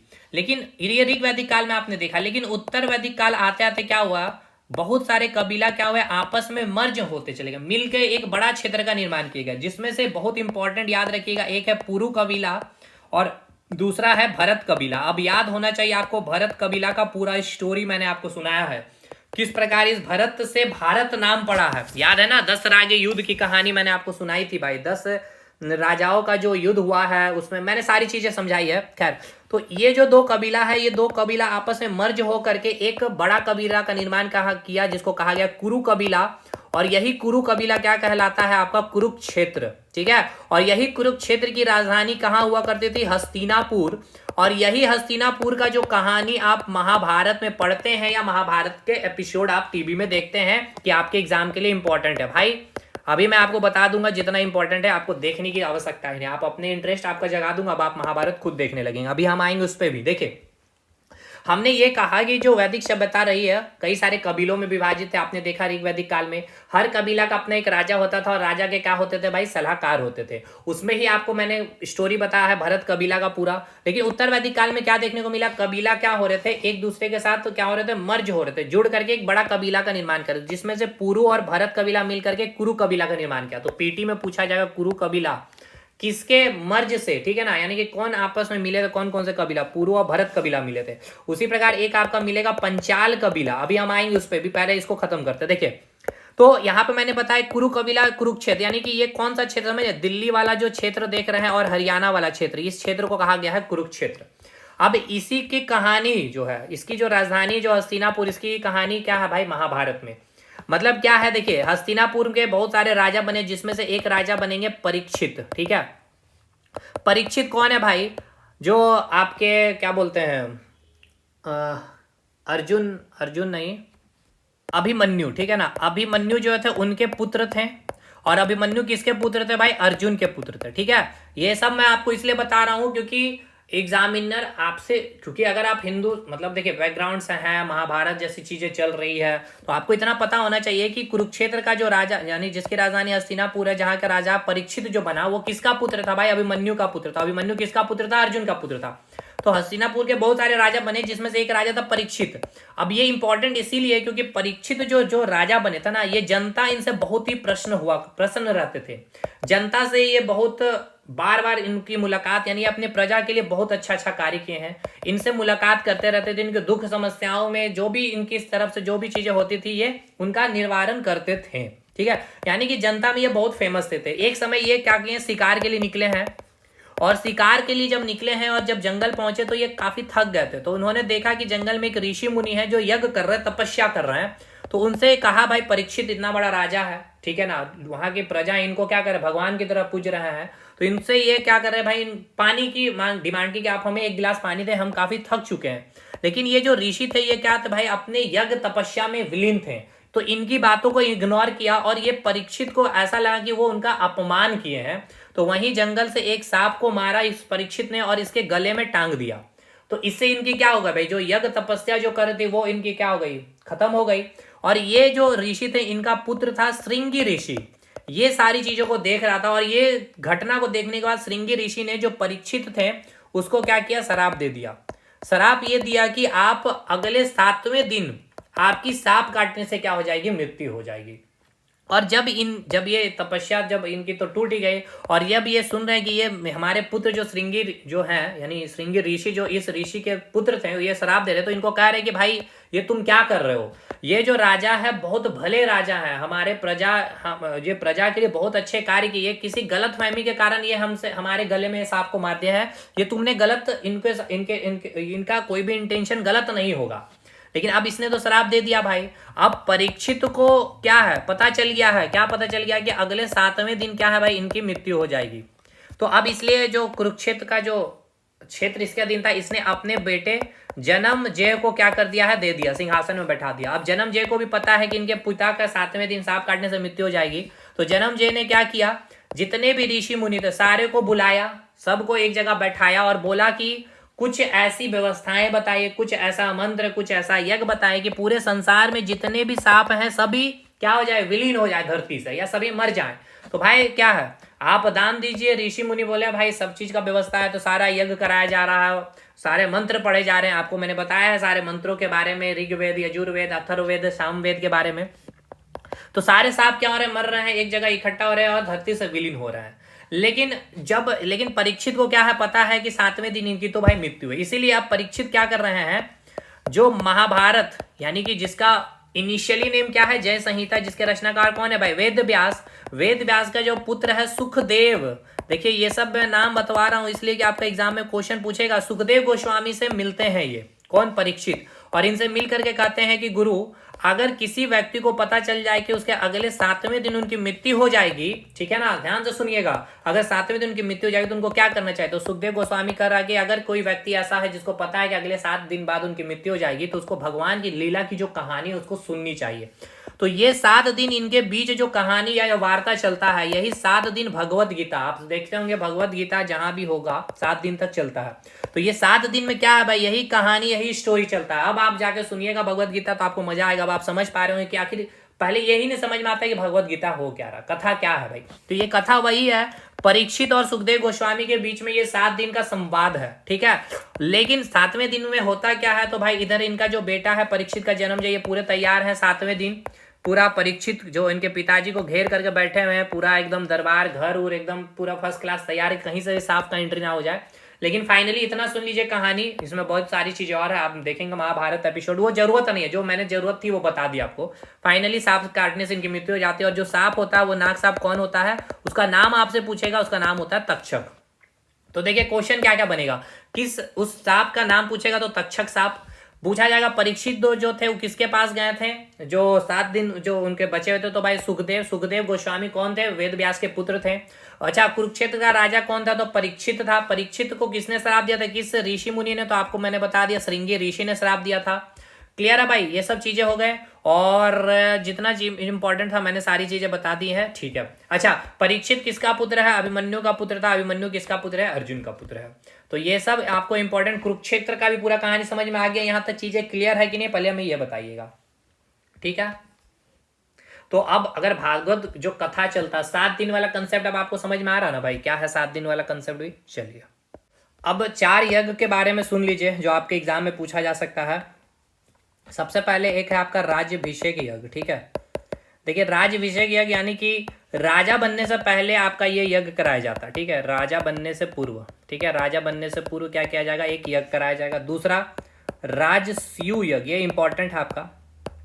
राजस्यु यज्ञ में क्या है, राजा को राज्यभिषेक से संबंधित, मतलब कि राजा को दिव्य शक्ति प्रदान किया जा रहा है, ठीक है, ऐसा समझिए कि राजा को दिव्य शक्ति प्रदान किया जा रहा है। तीसरा आपका हो गया अश्वमेघ यज्ञ, ठीक है, अश्वमेघ यज्ञ हो गया। और एक हो जाएगा आपका वाजपेयी यज्ञ, ठीक है, वाजपेयी यज्ञ।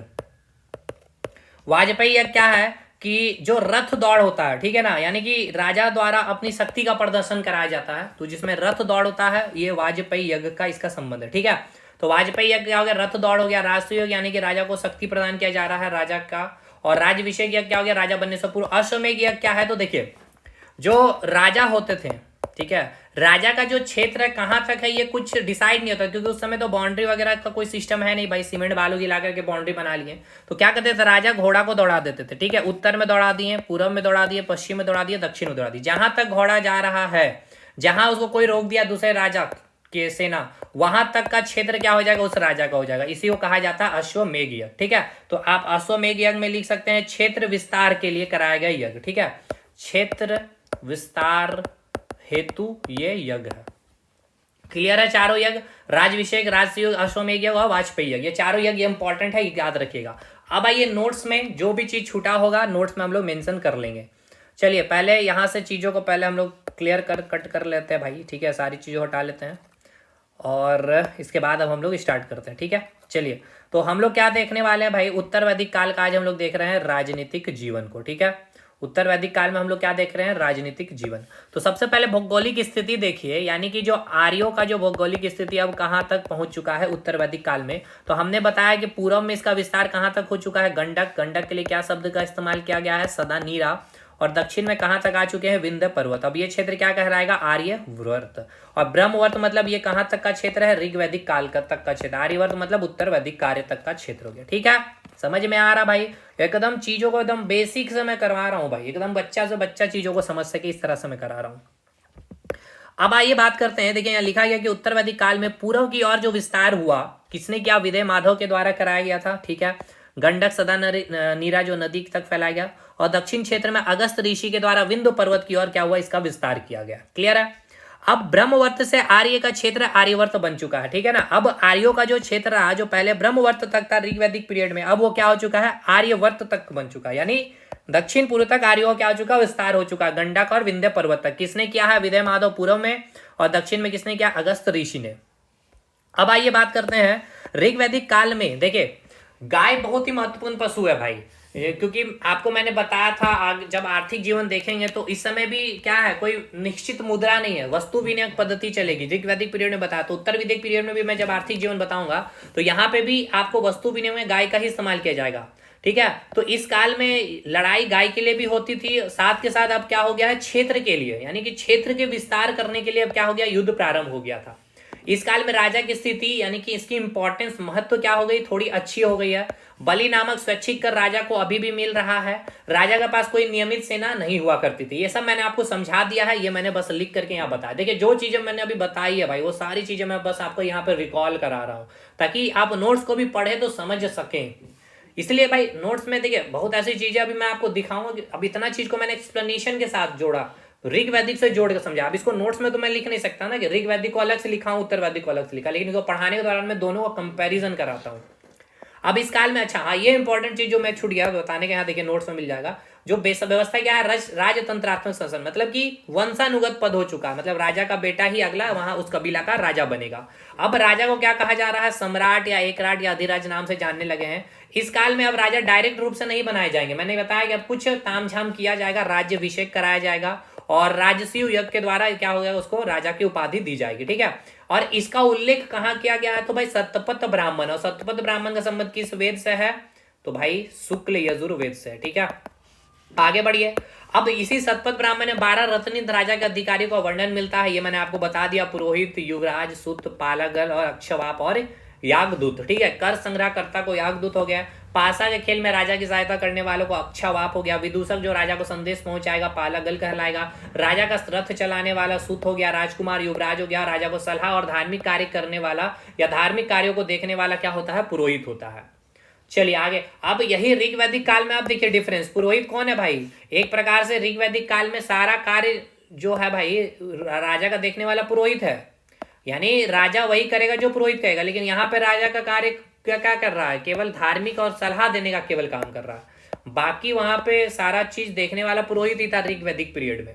यहाँ पे ऐसा नहीं है, यहाँ पे अब रथ चलाने वाला अलग है, सूत वो कहलाएगा अधिकारी, जो संदेश लेकर आएगा वो पालागल कहलाएगा, ठीक है ना। तो इस प्रकार से देखिए शासन व्यवस्था किस प्रकार से बदल रही है।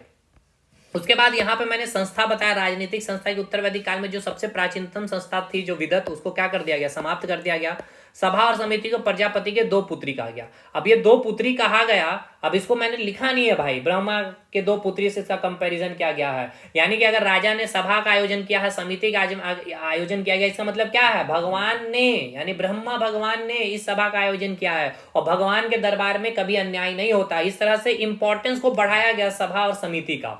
और महिलाओं का प्रवेश सभा समिति में अब क्या हो चुका है, वर्जित हो चुका। तो देखिए महिलाओं की स्थिति किस प्रकार खराब हुई। ऋग वैदिक काल में सभा में, ठीक है ना, सभा में आपका और समिति में महिलाएं भाग ले सकती थी, बैठ सकती थी, जो भी बातें हैं वो बातें कर सकती थी, रख सकती थी। लेकिन अब यहाँ उत्तर वैदिक काल में इनका वर्जित हो चुका।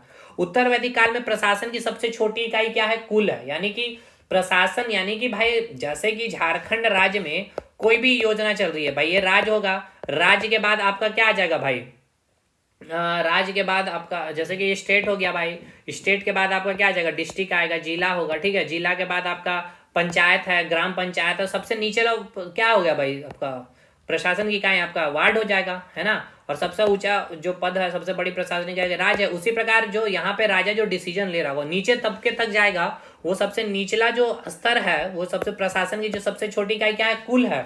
एज इट इज ये कुल सबसे छोटी प्रशासनिक इकाई ऋग वैदिक में भी था। ये समानता रही है भाई। देखिए जो समानता अगर पूछा जाएगा तो ये समानता है। उसके बाद और समानता क्या रही भाई, समानता मैं अभी आपको बताता हूँ कि देखिए इसमें समानता ये रहा कि आज भी गाय के लिए ही लड़ाई हो रही है। इसमें बस एक भिन्नता ये आ गई कि अब गाय के साथ साथ क्षेत्र के लिए लड़ा जा रहा है। इसके अलावा स्वैच्छिक कर अभी भी है, चल रही है। और साथ के साथ यहाँ पे क्या, बलि नामक स्वैच्छिक कर अभी भी चल रहा है। और राजा के पास अभी भी कोई भी नियमित सेना नहीं रख रहे, ठीक है। राजतंत्रात्मक शासन व्यवस्था अभी भी चल रही है, कंटिन्यू है। ये सब समानता है और विभिन्नताएं जो आपको मैं अभी बता रहा हूँ। इसके बाद सबसे बड़ी प्रशासनिक इकाई क्या हो गया, जनपद। तो ये विभिन्नता हो गई है। और उस समय ऋग वैदिक काल में सबसे बड़ी प्रशासनिक इकाई क्या हुआ करता था, जनपद, जन हुआ करता था। इसके बाद इस काल में बहुत सारे कबीला आपस में क्या कर रहे थे, मिल रहे थे। ये इंपॉर्टेंट मैंने बताया, पुरु कबीला और भरत कबीला मिल करके कुरु कबीला बनाया। जो दिल्ली के आसपास का जो क्षेत्र देख रहे हैं, हरियाणा वाला जो क्षेत्र देख रहे हैं, इसी को कहा जाता है कुरुक्षेत्र। इसी क्षेत्र का नाम देखिए कुरुक्षेत्र राज्य, जिसकी राजधानी हस्तिनापुर है। और हस्तिनापुर का कहानी मैंने आपको समझा दिया। परीक्षित राजा रहे। परीक्षित राजा किसके पुत्र थे, अभिमन्यु के पुत्र थे। अभिमन्यु किसके पुत्र थे, अर्जुन के पुत्र थे। परीक्षित जो राजा थे, उनके जो प्रजा रहे उनसे बहुत ही खुश हुआ करते थे। उनकी जनता के बीच में बहुत अच्छी बनती थी, जनता से वो मिलते थे, जनता की हर एक समस्याओं का समाधान करते थे। और उनकी एक कहानी मैंने आपको बताया कि जब वो शिकार के लिए निकले और उस शिकार के दौरान एक ऋषि से जब उनकी मुलाकात होती है, वो ऋषि यज्ञ में विलीन हुआ करता था। लेकिन वो थके हारे परीक्षित ने उनसे 1 गिलास पानी की मांग की। और जब उनको वो पानी नहीं उनसे भेंट उन नहीं मिलता, तो वो अपने आप को अपमानजनित मानते हुए उनको क्या करता है भाई, एक सांप मार करके उनके गले में टांग देता है। उनकी तपस्या टूट जाती है। और उनका ही एक पुत्र ऋषि का, श्रृंगी ऋषि, ये घटनाओं को देखने के बाद उस परीक्षित राजा को क्या करता है, श्राप दे देता है कि अगले 7वें दिन आपकी सांप काटने से मृत्यु हो जाती है। और ये हो भी जाता है। कौन सा सांप नाग था, तक्षक नाग थे। लेकिन ये श्राप के बाद परीक्षित किसको, हस्तिनापुर या फिर कुरुक्षेत्र का राजा बनाता है, अपने पुत्र जन्मजेय को, ठीक है। और जन्मजेय इनके पुत्र हो गए किसके, परीक्षित के। परीक्षित भी किससे मुलाकात करते हैं, जो 7 दिन की संवाद चलती है वेद व्यास के भाई जो पुत्र होते हैं सुखदेव गोस्वामी। और यही 7 दिन का संवाद भगवत गीता कहलाता है, भगवत कथा कहलाता है, ठीक है। तो ये सब पॉइंट जितना मैंने बताया, ये सब आपका एग्जाम का क्वेश्चन है। महाभारत देखने की जरूरत नहीं है, रामायण देखने की जरूरत नहीं है, चीजें समझ लेनी है, ठीक है। कीवी और अच्छा ये आपको पूछेगा पंचाल कबीला, ठीक है, किन 2 कबीलों के मिलन से या फिर किन दोनों 2 कबीलों के मर्ज से बना। तो एक तुर्वसु कबीला और कीवी मिल करके पंचाल कबीला बनाया। कुरु कबीला के जो शासक थे परीक्षित थे। इसके बाद इनके पुत्र जन्मजय बने। अभिमन्यु का पुत्र था परीक्षित और अर्जुन के पुत्र थे अभिमन्यु। परीक्षित की मृत्यु श्रृंगी ऋषि के श्राप से तक्षक नाग के काटने से हुई थी। परीक्षित अपने अंतिम 7 दिनों में वेद व्यास के पुत्र सुखदेव गोस्वामी के पास जाकर श्रीमद् भागवत गीता कथा सुना, ठीक है। तो ये हो गया। और 4 यज्ञ के बारे हमने आपको बता दिया यहाँ पे। वो चारों यज्ञ को भी मैं एक बार आपको रिवीजन करा दूं। कौन कौन सा, राजभिषेक यज्ञ, जो आपको राजा बनने से पहले आपका ये यज्ञ कराया जाएगा। राष्ट्रीय यज्ञ में आपको राजा के दिव्य, जो भी राजा उसको दिव्य शक्ति प्रदान किया जाएगा। एक स्पेशल फील दिलाया जाएगा कि आप राजा बन रहे हैं। अश्वमेघ यज्ञ में क्षेत्र विस्तार हेतु घोड़ा को छोड़ दिया जाएगा। वाजपेयी यज्ञ में भाई आपका मतलब जो शक्ति है, राजा के शक्ति प्रदर्शन के लिए रथ दौड़ कराया जाने जाता है, वो यज्ञ कहलाता है वाजपेयी यज्ञ, ठीक है। मतलब अब आप समझ पा रहे हैं यहाँ पे क्या भाई। अब इसको भी आप लिख सकते हैं कि जो ऋग वैदिक काल में जो राजा का एक जो स्थिति रहा है कंपैरेटिवली उत्तर वैदिक काल में अच्छी क्यों हो रही है भाई, कि अब राजा का हर एक कार्य को यज्ञ से जोड़ दिया जा रहा, मतलब कर्म कांड है ना, ताम झाम प्रोसेस को बढ़ा चढ़ा करके कराया जा रहा है। और कर्म कांड से सबसे पहला कर्म कांड वेद अगर पूछ लिया जाए तो क्या होगा, यजुर्वेद, ठीक है। ये सब चीजें याद है ना। तो भाई चलिए आज का सेशन यहाँ तक रखते हैं। देखिए सुन लीजिए कैसे आगे चलेगी, सेशन को भी बता देता हूँ। अब उत्तरवैदिक काल में हम क्या करेंगे, कोशिश होगी 2 क्लास और लूंगा मैं, ठीक है ना। उन दोनों क्लास में आपका चलेगा धार्मिक, इसके बाद मैं आपको लेके चलूंगा सामाजिक जीवन। ये तो हो गया आपका राजनीतिक जीवन। सामाजिक जीवन एक क्लास चलेगा, धार्मिक जीवन और आर्थिक जीवन को एक साथ करेंगे। सामाजिक जीवन थोड़ा बड़ा, देखिए इसमें बहुत चीज हम लोग देखेंगे, महिलाओं की स्थिति को देखेंगे, समझेंगे, क्योंकि भाई ये सब मेंस के लिए इंपॉर्टेंट है। वर्ण व्यवस्था को देखेंगे, जाति व्यवस्था को समझेंगे, क्या छुआछूत प्रारंभ हुआ, किस प्रकार से प्रारंभ हुआ है, जो आपका ब्राह्मण हुआ, क्षत्रिय हुआ, वैश्य हुआ, शूद्र हुआ, किस प्रकार से स्त्रीकरण किया गया। ब्राह्मण के मुख से इनका जन्म हुआ है, ब्राह्मण के भुजा से, ब्राह्मण के झांग से, ब्राह्मण के ब्रह्मा के पैर या तलवे से। तो इस प्रकार से चीजों में जो भी आप विभिन्नताएं देख रहे होंगे ऋग्वैदिक काल में, उसको डिस्कस करें। जैसे कि आप राजनीतिक जीवन में आपने डिफ्रेंशिएट किया है ऋग्वैदिक काल से, ठीक है ना। तो भाई इस तरह से पढ़िए और चीजें काफी आसान हो जाएगी फिर। और ये क्वेश्चन जो अब एक बार मैं आपको फिर से कराता हूँ, बस मैं डिस्कशन कर लेता हूँ। देखिए ये क्वेश्चन जो आया अब आप समझ पा रहे हैं। देखिए पहले तो क्वेश्चन समझना होगा ना भाई, ये क्वेश्चन क्या है, क्योंकि क्वेश्चन ही बड़े घुमावदार चीजें पूछते हैं। और ये आईएएस का पूछा गया क्वेश्चन है, तो इतने हल्के में भी नहीं लेना आपको। तो अब देखिए आईएएस में क्या 15 नंबर है, तो भाई यहाँ पे इसको लिखने के लिए बहुत कम शब्दों क्या, 250 शब्द लिख दिए, हो गया काम खत्म। 300 शब्द लिख दिए, काम खत्म हो गया, आराम से लिखा जा सकता है। लेकिन वही बात है, अब इतना जो 200 आईएएस के लिए तो बस इतना ही पॉइंट जितना मैंने दे दिया, इससे भी कम लिखेंगे तो हो जाएगा, क्योंकि इससे ज्यादा मैंने यहाँ कंटेंट दे दिया। लेकिन यही अब जेपीएससी में क्या है, अब आपको देखिए कम से कम 700 तो वर्ड लिखना होगा भाई, 650 तो कम से कम लिखना पड़ेगा। अगर ऐसा टॉपिक है जो थोड़ा 700 लिखना है, तो कम से कम 650 तक तो जाना होगा। तो भाई सबसे पहले ऋग्वैदिक के बारे आप समझाएंगे इंट्रोडक्शन में, उत्तर वैदिक के बारे समझाएंगे, इन दोनों के बीच का थोड़ा सा डिफरेंस आप लिखेंगे उसमें, ठीक है। उसके बाद सामाजिक जीवन और आर्थिक जीवन के बारे में एक्सप्लेनेशन करते हुए एकदम जो आपका मेन बॉडी में चलेगा कि सामाजिक जीवन जो रहा ऋग्वैदिक काल और जो आर्थिक जीवन जो रहा ऋग्वैदिक काल का, और उत्तर वैदिक काल का जो सामाजिक जीवन और आर्थिक जीवन किस प्रकार से चेंज हुआ, तो आप एक साथ ही लेके चलिएगा। जैसे कि ऋग्वैदिक काल का सामाजिक जीवन का एक पॉइंट लिए महिलाओं की स्थिति, तो यहाँ पे जब आप बता रहे होंगे कि ऋग्वैदिक काल में महिलाओं की स्थिति पितृसत्तात्मक, देखिए आप ऐसे लिखेंगे ऋग्वैदिक काल का जो समाज था वो पितृसत्तात्मक समाज थी, लेकिन इसके बावजूद भी महिलाओं की स्थिति बहुत अच्छी थी। कैसे अच्छी थी इसको एक्सप्लेन करके बताए कि यहाँ पे महिलाएं जो थी क्या थी भाई, महिलाएं पढ़ सकती थी। वो विदुषी महिलाओं का नाम मेंशन करेंगे। इसके बाद लिखेंगे कि महिलाएं यहाँ पे सभा समिति दरबार में क्या कर सकती थी, भाग कर सकती थी, अपने वर का चयन कर सकती थी। लेकिन यही चीज उत्तर वैदिक काल आते आते आते ये आपको ये क्या परिवर्तन देखने को मिला, क्योंकि क्वेश्चन तो ये पूछा ना, परिवर्तन को रेखांकित कीजिए जो भी घटित परिवर्तन हुए। तो यहाँ लिखेंगे कि उत्तर वैदिक काल आते आते उत्तर वैदिक काल एक पितृसत्तात्मक समाज होने के बावजूद भी यहाँ पे महिलाओं की स्थिति में गिरावट देखने को मिली है। जैसे कि महिलाएं अब क्या कर सकती है भाई, सभा में समिति में भाग नहीं ले सकती थी, ठीक है। अब यहाँ पे इनका जो वर का जो चयन करने का इनके पास अधिकार नहीं था। तो उसके ये तो हो गया एक छोटा सा महिलाओं की स्थिति। इसके बाद आप वर्ण में चले जाइएगा। अब आप लिखेंगे ऋग्वैदिक काल में जो वर्ण की जो व्यवस्था थी वो कर्म के आधार पर था, लेकिन यही जो उत्तर वैदिक काल आते आते ये वर्ण का व्यवस्था कर्म से क्या हो गया, आपका जन्म के आधार हो गया। यानी कि वर्ण व्यवस्था को यहाँ क्या कर दिया गया, स्थायी कर दिया गया। लेकिन यहाँ वर्ण का व्यवस्था क्या थी, गतिशीलता। ये सब जो शब्द मैं बोल रहा हूँ ना, गतिशीलता अस्थायी शब्द, भाई एक साइंटिफिक वर्ड है। गतिशीलता कहने का मतलब क्या, फिजिक्स एक टर्म यूज कर रहे हैं। स्थायी फिजिक्स हो गया, स्टैटिक हो गया। स्टैटिक हो गया मतलब कि अब आप ब्राह्मण के बेटे, मतलब ब्राह्मण में जन्म हुआ तो आप ब्राह्मण ही रहेंगे। लेकिन यही चीज आप ऋग्वैदिक काल में गतिशीलता रहा है, डायनेमिक नेचर रहा। ब्राह्मण के बेटे नहीं पढ़े लिखे तो शूद्र कहलाएंगे, शूद्र के बेटे पढ़ लिखे तो ब्राह्मण कहलाएंगे, ठीक है। छुआछूत जैसा सिस्टम नहीं है। यहाँ वर्ण कैसे, रंग के आधार पे, यहाँ पे कर्म के, यहाँ पे जन्म के आधार पे हो गया सारी सिस्टम। यहाँ पे अब क्या हो गया, छुआ। ये देखिए जो मैं बताया हूं जिस तरह से, तो जब इन सारी चीजों को आप सुनेंगे खुद से, जब तक नहीं लिखने की, देखिए एक बार में कोई चीज को नहीं लिख पाएंगे अच्छे से सिस्टमेटिक वे में, लेकिन जब तक लिखना नहीं शुरुआत करेंगे भाई, आप हमारा कंटेंट, मतलब हम आपको लिख के देखिए हर को एक कंटेंट, ठीक है आप ले लिए, ठीक है भाई कंटेंट है, अब आपके पास फ्लो चार्ट बनाने में मदद मिल गया। अब प्रीवियस ईयर के क्वेश्चन उठाइए, उसका एक पहले फ्लो चार्ट बनाइए, इस क्वेश्चन का पहले फ्लो चार्ट बनेगा आपका, ठीक है। अब इसको, अब जैसे कि देखिए यहाँ पे क्या भाई, सामाजिक जीवन और आर्थिक जीवन है। अब इसमें आपको अगर राजनीतिक जीवन का अंतर पूछा तो आप क्या करते भाई, तो यहाँ पे आप सबसे पहले इसमें भी आप कर सकते थे, ऋग वैदिक उत्तर वैदिक को आप अंतर में पहले ऐसे दिखा देते कि भौगोलिक स्थिति के अंतर को आप इस जो मैप मैं आपको बताया हूँ वहां पे ब्रह्मवर्त और आर्यवर्त दिखा के समझ आ सकते थे। और बगल में बस यहाँ पे क्या करते, इसको ऐसा मेंशन कर देते, जो ब्रह्मवर्त है ये ऋग वैदिक काल का क्षेत्र हो गया, आर्यवर्त आपका उत्तर वैदिक काल का क्षेत्र है। अब देखिए ये सब आप खुद से करेंगे, और ये मैं जितना बताऊं उसके अलावा भी आप बहुत कुछ कर पाएंगे, क्योंकि लेखन शैली जितना लिखेंगे जितना प्रैक्टिस करेंगे उतना अच्छा होते चला जाएगा। कोई नहीं कह सकता है कि ये फाइनल लेखन शैली है, यानी कि ये बेस्ट आंसर राइटिंग है, नहीं हो सकता भाई, ठीक है। आज टॉपर का आंसर राइटिंग कुछ और हो सकता है, इसके लिए आप जब लिख रहे होंगे तो आपका आंसर राइटिंग उससे भी अच्छा हो जाएगा, आपके बाद कोई और आएगा उसका आंसर राइटिंग अच्छा हो जाएगा। हम यही चीज को कल फिर बता रहे होंगे, वो और भी ज्यादा अच्छे लेवल पे बता पा रहे हैं, क्योंकि चीजें जितने आप रिसर्च कर रहे होंगे, काम कर रहे होंगे, चीजें उतनी अच्छी निखार होती चल जाती है। और मेंस में तो भाई यही चीज है, ठीक है। तो पहला तो एक चीज को गार्ड मान लीजिए, मेंस के लिए मैं बता रहा हूं भाई, सबसे पहले आपके पास कंटेंट होना चाहिए। कंटेंट जाने का मतलब क्या, नोट्स उठा लिए नहीं भाई, बुक्स उठा लिए वो मतलब नहीं होता। कितना नोट्स लीजिएगा, कितने टॉपर टॉपर के नोट्स ले लीजिएगा, कोई काम में नहीं आएगा। देखिए काम नहीं आने का मतलब क्या है कि जब तक आपके अंदर समझ उत्पन्न नहीं होगी भाई, समझ किस चीज की उत्पन्न नहीं होगी, टॉपिक के बारे में पता ही नहीं आपको। वैदिक सभ्यता, पहले वैदिक सभ्यता में क्या चीज का अध्ययन करते हैं, हम वेद का अध्ययन करते हैं।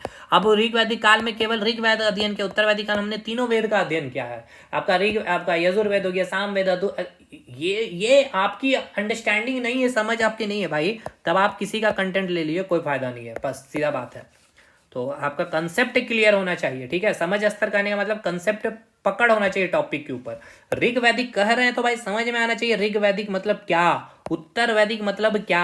जो वैदिक सभ्यता है इसको दो भाग में बांटा गया है, ऋग वैदिक, उत्तर वैदिक। इस ऋग वैदिक में हम एक वेद का अध्ययन करते हैं, उत्तर वैदिक में हम 3 वेद का अध्ययन करते हैं। टोटल 4 वेद है, 4 में 3 वेद यहाँ पे अध्ययन करते हैं। और ये अब इसी में हम सारा चीज का फिर बखान करते हैं। खैर ठीक है, मिलते हैं अगले क्लास में। सामाजिक, आर्थिक और राजनीतिक तो हो गया, धार्मिक जीवन के साथ, और ये चैप्टर आपका फिनिश हो जाएगा, ठीक है। 2 क्लास मैक्सिमम टू मैक्सिमम और लगेगा आपका, ठीक है। देखिए देख सकते हैं वैदिक सभ्यता का नोट्स देख लीजिए भाई, ये अभी इसमें 2 क्लास का नोट्स अभी और ऐड मैं करूंगा, ठीक है। तब जाकर के आपका ये वैदिक सभ्यता समाप्त होगा, ठीक है। तो चलिए मिलते हैं हम लोग नेक्स्ट क्लास में। बाकी जो हमारे साथ जुड़ना चाहते हैं, अभी ऑफर फी में भाई मात्र 1600 में आपका कंप्लीट पीटी, एकदम कंसाइज कंसेप्ट, अब देख सकते हैं किस प्रकार का है। और मेंस अभी आपका 3500 में, ठीक है। और सारी चीज़ आप देख भी पा रहे होंगे किस तरह का कंटेंट है। हाँ बाकी ठीक है, बहुत बड़ा चैनल या फिर कह लिया बहुत ज़्यादा व्यू आ जाना या बहुत ज़्यादा लोकप्रियता प्राप्त कर लेना, हाँ। लेकिन हाँ सिलेक्शन देखिए, सीजीएल में भी हमारे पास जितने स्टूडेंट रहे उसका अगर परसेंटेज निकालिएगा तो 6 स्टूडेंट का सिलेक्शन हुआ, तो परसेंटेज बहुत ज़्यादा हो जाएगा। अब आप लाखों स्टूडेंट पढ़ा करके 2-3 सिलेक्शन दे रहे हैं, और हम सैकड़ों में ही आपको दे रहे 6 स्टूडेंट, ये इंपॉर्टेंस है भाई, परसेंटेज देखना होगा आपको, ठीक है। खैर वो सब चीज़ें ठीक है, वो चीज़ें समझ में आ जाती है धीरे धीरे, जब थोड़े परिपक्व जब स्टूडेंट हो जाते हैं। हमारे पास वो स्टूडेंट्स भी है जो बहुत फेमस सभी इंस्टीट्यूट है, वहाँ के स्टूडेंट आए हमारे साथ, जेपीएससी के साथ लगे हुए हैं। हालांकि अभी वो पीटी ज्वाइन किए हैं वो लोग, 5 स्टूडेंट्स आए हैं, और मैं नाम नहीं लूँगा, जो भी संस्थान है वो जेपीएससी के लिए हमारे पास। अब उनको लगा कि सर पहले मैं पीटी के साथ जुड़ता हूँ, बोले बिल्कुल जुड़ के देख लीजिए भाई, कोई दिक्कत नहीं है, मेंस के लिए आप आएंगे ही आएंगे, ठीक है। तो खैर ये सब चीज़ें ठीक है, आप हमारे साथ जुड़ सकते हैं। एप्लीकेशन फोकस स्टडी विद अभी है, और ये मोबाइल नंबर, ठीक है। चलिए मिलते हैं अब हम लोग नेक्स्ट क्लास में, तब तक के लिए धन्यवाद। और साइंस एंड टेक में मुझे स्पेस करवाना है, मुझे याद है, और डिफेंस वाला सेक्टर। देखिए स्पेस में अभी इसलिए नहीं ना, क्योंकि मैं कंटेंट स्पेस के लिए ना, कंटेंट रेडी है, बट करंट में जितने भी इसरो के द्वारा जो मिशन चलाया गया ना, वो मैंने अभी लिखा नहीं है। तो उसको मैं सोचो एक बार लिख लूँ और फटाफट 3 से 4 सेशन में ख़त्म कर दूँ स्पेस को, ठीक है। या फिर ज़्यादा से ज़्यादा हार्डली 2 से 3 सेशन में ख़त्म कर दूंगा स्पेस को, ठीक। चलिए मिलते हैं हम लोग नेक्स्ट क्लास में, तब तक के लिए धन्यवाद।